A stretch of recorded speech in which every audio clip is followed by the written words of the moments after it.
Hi everyone, मैं हूँ Ranjit sir. आप लोग बहुत सारी एग्ज़ाम दिए होंगे। उनमें से कुछ ऐसे भी एग्ज़ाम्स होते होंगे, खासकर हिंदी व्याकरण वाले एग्ज़ाम, जिनमें से आप लोग देखे होंगे कि बहुत सारे चिन्ह दिए रहते हैं। आप कंफ्यूज हो जाते होंगे कि अरे ये कैसा चिन्ह आ गया। बहुत सारे तो ऐसे चिन्ह होते हैं जो आपको इंग्लिश में याद हो, जैसे कि question mark, full stop, colon, semi colon, okay, exclamation mark. लेकिन बहुत सारे बच्चे उसका हिंदी नहीं जान पाते हैं और बहुत ज़्यादा परेशानियों की सामना करना पड़ती है उन लोगों को। तो चलिए, वैसी समस्या आपको आने वाले एग्जामिनेशन में न हो, मैं इसका समाधान लेकर आया हूं। और खासकर जो इंटर और मैट्रिक में पढ़ रहे होंगे ना, उनके लिए तो ये वीडियो बेहतरीन बनने वाली है। ओके, क्योंकि एक ही वीडियो को देखकर आज के बाद उनको कभी प्रॉब्लम नहीं होगा कि इस चिन्ह को कहा क्या जाता है। ओके, चलिए, तो सबसे पहले तो जानते हैं कि ये है क्या। विराम चिन्ह, इसको हम लोग किस नाम से जानते हैं?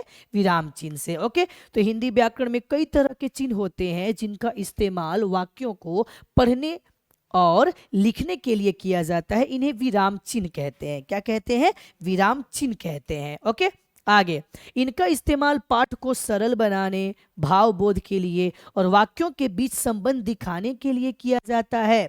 ज्यादातर विराम चिन्ह अंग्रेजी से लिए गए हैं, इसीलिए आप लोग को अंग्रेजी भी ज्यादा आती है। ओके, कि ये वाला चिन्ह क्या है, बात समझ गए ना? तो देखिए, अगर हम विराम चिन्ह का प्रयोग नहीं करेंगे तो कभी कभी वाक्य का जो अर्थ है उसका अनर्थ भी हो जाता है। आइए मैं इसको एक खूबसूरत उदाहरण के द्वारा समझाना चाहता हूँ। ओके, जैसे मैं एक वाक्य देता हूँ, देखिएगा विराम चिन्ह का हमारे लिटरेचर में कितना वैल्यू है। ओके, केवल चिन्ह के अंतर से पूरा सेंस ही बदल जाता है। जैसे किसी को कहना है, जैसे हम एक वाक्य लिख रहे हैं, रोको। देखिए, चलिए हम एक वाक्य लिख रहे हैं, रोको मत जाने दो। मान लीजिए ये हमारा क्या हुआ? हिंदी वाक्य हुआ। ओके, फिर एक और हम यही वाक्य लिख देते हैं, रोको मत जाने दो। अब चलिए, दोनों में तो कोई अंतर नहीं अभी फिलहाल दिखाई दे रहा है। ओके, अब ये पूर्ण विराम का चिन्ह है, पूर्ण विराम हो गया वाक्य। लेकिन देखिए, विराम चिन्ह इसमें डालकर हम कैसे अर्थ बदलते हैं। मान लीजिए कि हम यहां पर अर्ध विराम डाल दिए, ओके, और इसका अर्थ निकाल रहे हैं, तो क्या हुआ? रोको मत जाने दो। समझ गए? केवल यहां पर हमने कॉमा दिया, अर्थात अर्ध विराम दिया, तो क्या हुआ अर्थ? रोको मत जाने दो। मैंने उसको रोको जाने मत दो। और चलिए, वही कोमा वहां से हटाकर यहां यदि हम डाल दिए अर्धविराम को, तो अब क्या हुआ? रोको मत जाने दो। देखिए कितना मजेदार बात हो गई। यहां पर एक ही वाक्य, बस केवल कोमा से अंतर हो गया। इसमें कहा जा रहा है रोको जाने मत दो, और इसका अर्थ हुआ रोको मत जाने दो। अब तो समझ गए होंगे कि इसका वैल्यू क्या होता है। विराम चिन्ह का लिटरेचर में बहुत वैल्यू होता है। ओके, चलिए आगे। अब मेन चीज हम समझते हैं कि आखिर विराम चिन्ह है क्या, जो सबसे ज्यादा आपको दिक्कत होती है, जो आज के बाद नहीं होने वाली है। जैसे कि देखिए, इसको याद रखिएगा, इंग्लिश में तो अधिकांश आपको याद होंगे, परंतु आज आपको हिंदी में भी याद कर लेनी है। ओके, और आपके एग्जाम में पक्का यहां से क्वेश्चन आएगा ही आएगा। जैसे देखिए, अल्प विराम, कॉमा को हम लोग क्या कहते हैं? अल्प विराम। इसको बोलते हैं अर्ध विराम। ओके, सेमी कॉलन, अर्ध विराम, इसको बोलते हैं उप विराम, जिसको हम लोग इंग्लिश में कॉलन बोलते हैं। ओके, चलिए, इसको बोलते हैं पूर्ण विराम, जिसको हम लोग यहाँ पर खड़ी पाई भी बोलते हैं। हिंदी में खड़ी पाई भी बोला जाता है, पूर्ण विराम भी बोला जाता है। ओके, और इंग्लिश में आप फुल स्टॉप कहते हैं इसको।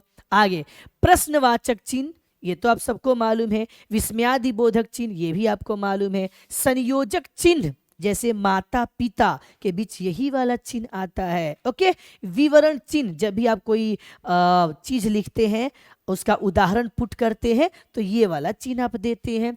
उद्धरण चिन्ह, इसको हम लोग कहते हैं इन्वर्टेड कॉमास। जब भी कोई व्यक्ति की बात आती है, कथन आता है, श्लोक आता है, तो आप लोग ऐसे देते हैं ना, ये वाला चिन्ह, उसको हम लोग बोलते हैं उद्धरण चिन्ह। और इसके साथ साथ ये है कोष्ठक चिन्ह। समझ गए ना? लेकिन इसके अलावे भी कुछ और चिन्ह होते हैं, जैसे कि ऐसे ऐसे करिएगा तो लोप चिन्ह हो जाएगा। अगर ऐसे आप करिएगा तो पुनरुक्ति सूचक चिन्ह होगा। पुनरुक्ति मतलब क्या होता है? दोहराव। कभी कभी जैसे मान लीजिए कि हम लोग लिखते हैं समास, आप लोग हम भी लिखते हैं तो देखे होंगे समास। अब बार बार समास लिखना है तो ऐसे ऐसे हम कर देते हैं, ऐसे ऐसे कर देते हैं, समझ गए ना। उसको कहते हैं पुनरुक्ति सूचक चिन्ह, माने वही चीज की दोहराव हो रही है। इसको बोलते हैं लाघव चिन्ह, इसको बोलते हैं तारक चिन्ह, इसको बोलते हैं त्रुटि चिन्ह। जब भी आप कोई सेंटेंस लिख रहे हैं, जैसे राम आम खाता है, राम खाता है आप लिख दिए, आम ही छोड़ दिए, तो ऐसे करके यहाँ पर क्या देते हैं हम लोग आम, तो इसको क्या बोलते हैं त्रुटि चिन्ह, हमसे गलती हो गई। योग चिन्ह प्लस तुल्यता सूचक चिन्ह बराबर रेखिका चिन्ह ऐसे होता है, और निर्देश चिन्ह ऐसे होता है। तो ये सब चिन्ह है, ये सब विराम चिन्ह है। आप लोगों को इसको क्या कर लेना है, याद कर लेना है। ओके, चलिए इसको हम लोग एक स्लाइड के माध्यम से बढ़िया से समझते हैं, इंग्लिश और हिंदी मिलाकर, क्योंकि इंग्लिश ज्यादा आप लोग को आती है चिन्ह के मामले में। ओके, और उसके द्वारा हिंदी आप जल्दी याद कर सकते हैं। जैसे देखिए, पूर्ण विराम को इंग्लिश में फुल स्टॉप, अर्धविराम को सेमी कॉलन, यहां देखते जाइएगा चिन्ह को भी, अल्प विराम को कॉमा, उपविराम को कॉलन, प्रश्नवाचक चिन्ह को क्वेश्चन मार्क, योजक चिन्ह को हाइफन, कोष्टक चिन्ह को ब्रैकेट, अवतरण या उद्धरण चिन्ह को इन्वर्टेड कॉमास, ओके, विस्मयादि बोधक चिन्ह को साइन ऑफ एक्सक्लामेशन या एक्सक्लामेटरी साइन, लाघव चिन्ह या संक्षेप सूचक शब्द को एब्रिविएशन साइन, निर्देशक चिन्ह को साइन ऑफ डैश, विवरण चिन्ह को साइन ऑफ फॉलोइंग, और विस्मरण चिन्ह या त्रुटि पूर्वक चिन्ह या हंस पद को कहते हैं ओवलियन साइन, ओवलियन साइन। तो हंस पद भी बेहद इंपॉर्टेंट वर्ड है, कभी कभी आपको फंसाने के लिए हंस पद दे देगा, वो जानता है कि त्रुटि पूरक ज़्यादा बच्चे याद करते हैं, विस्मरण चिन्ह भी ज़्यादा याद करते हैं, वो दे देगा हंस पद, आप डिस्टर्ब हो जाइएगा। परंतु यहाँ से यदि आप याद कर लेंगे तो आपको कभी भी डिस्टर्बेंस नहीं होगी। ओके, तो इतना आप समझ गए, पूरा का पूरा मैटर समझ गए। तो चलिए आप लोगों का टेस्ट ले लिया जाता है, और इसका जवाब आप लोगों को कमेंट में लिखकर सेंड करना है। हम जांच करेंगे आप कितना सही दे रहे हैं। ओके, कुछ हम बताएंगे, कुछ आपको कमेंट कर देना है। चलिए पहला क्वेश्चन है, विराम चिन्ह का अर्थ क्या है? चलना, ठहरना या रुकना, वाक्यों को दोहराना, इनमें से कोई नहीं तो ठहरना या रुकना। ओके, आगे इनमें से हंस पद कौन सा है? तो ये वाला हंस पद को और हम लोग क्या कहते हैं? त्रुटि, क्या बोलते हैं? त्रुटि पद ये भी बोलते हैं, या विस्मरण, या विस्मरण ये भी बोलते हैं। समझ गए ना? हंस पद ए होगा। चलिए अगला देखते हैं क्वेश्चन हम लोग। जब एक ही वाक्य में जब एक ही वाक्य में एक से अधिक उपवाक्य शब्द या वाक्यांश समान रूप से होते हैं तो किस विराम चिन्ह का प्रयोग किया जाता है? पूर्ण विराम का। देखिए क्या कर, जब एक ही वाक्य में एक से अधिक उपवाक्य शब्द या वाक्यांश समान रूप से होते हैं तो किस विराम चिन्ह का प्रयोग किया जाता है? अर्धविराम का। अर्धविराम, अल्प विराम, अर्धविराम, पूर्ण विराम, हंसपद विराम, ऐसा है। तो इसको समझना है कि पहले क्या है। तो हंसपद विराम आप लोगों को तो हम ये वाला बता दिए हैं, हंसपद, समझ गए ना। फिर पूर्ण विराम यहाँ पर तो ऐसे आता है, बस समझ गए ना। इसको दिखाकर बता दे रहे हैं, यहाँ से नहीं पता चलेगा तो आप लोगों को यहाँ तो और क्लियरली पता चलेगा। देखिए अर्धविराम ये है, अल्प विराम ये है, समझ गए ना। यानी अर्धविराम को सेमी कॉलन, अल्प विराम को कॉमा बोलते हैं। तो चलिए हमको क्या लिखना है यहाँ पे? अल्प विराम। तो अल्प विराम का ये साइन होता है और अर्धविराम का सेमी कॉलन होता है। तो जब एक ही वाक्य में जैसे राम, गीता, सीता टहल रहे हैं तो उसके बीच क्या होगा? कॉमा होगा। तो कॉमा इट मींस क्या होगा? अल्प विराम। इसका सही जवाब क्या होगा? पहला होगा। आगे प्रश्नवाचक तथा विस्मयादि बोधक को छोड़कर सभी वाक्यों के अंत में प्रयुक्त होता है कौन सा विराम? पूर्ण विराम प्रयुक्त होता है। समझ गए ना। चलिए अगला क्वेश्चन लास्ट हम लोग चलते हैं।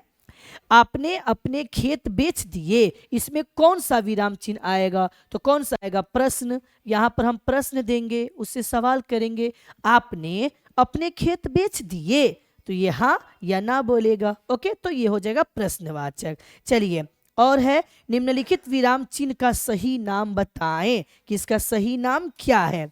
तो उपविराम, इसको हम लोग क्या कहते हैं? तो इंग्लिश में तो कॉलन कहते हैं। इंग्लिश में क्या कहते हैं? कॉलन। तो प्रश्न विराम तो गलत है, ये तो ये वाला हो जाएगा। होगा ना।